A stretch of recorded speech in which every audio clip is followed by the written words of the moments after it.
भैया आपलं नाव काय? माझं नाव स्वयं ज्ञानेश्वर नप्ते. मी वाशिम जिल्ह्यामध्ये राहतो.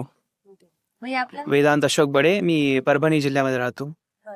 तर आपण वाशिम आणि आपण परभणी, तर आपल्याला इथे येण्यासाठी कोणी प्रेरणा दिली? माझा भाऊ इथे लास्ट इयर होता. त्याला 675 मार्क्स आहे आणि तो BJMCला आहे सध्या. तो मला त्यांनी सजेस्ट केलं आहे. माझ्या ओळखीतले काही सिनियर होते, त्यांनी मला RCC बद्दल सांगितलं. तर माझ्या वडिलांनी पण इथे येऊन चौकशी केली, तर त्यांना कळालं की चांगले क्लासेस आहेत, तर त्यांनी इथं मला एनरोल केलं स्टडीमध्ये. नक्कीच. तर आपण जेव्हा नांदेडमध्ये शिकायला आलात RCC मध्ये, तेव्हा एकदम तुमचं ॲटमॉस्फिअर आजूबाजूचं चेंज झालं, तर तुम्हाला याबद्दल काय सांगायचं आहे? RCC मध्ये येऊन तुम्हाला काय वाटलं? लास्ट इयर जे क्लासेस होते त्यांच्यामध्ये थोडे डिफेक्ट्स होते.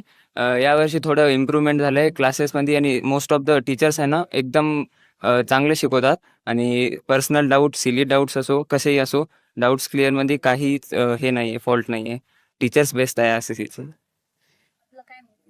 RCCचे टीचर डेफिनेटली चांगलेच आहेत. ते पर्सनली हर एकाचे डाऊट विचारतात. त्यांना विचारतात की काही अडचण असेल तर अकॅडमिक असली किंवा त्यांना स्टडीमध्ये काही डिफिकल्टी जाते, ते पण त्यांना विचारून बोलून ते क्लिअर करून घेतात. म्हणजे असं नाही की काही राहून जाईल तुमचं, ते पूर्णपणे क्लिअर करून टाकतात.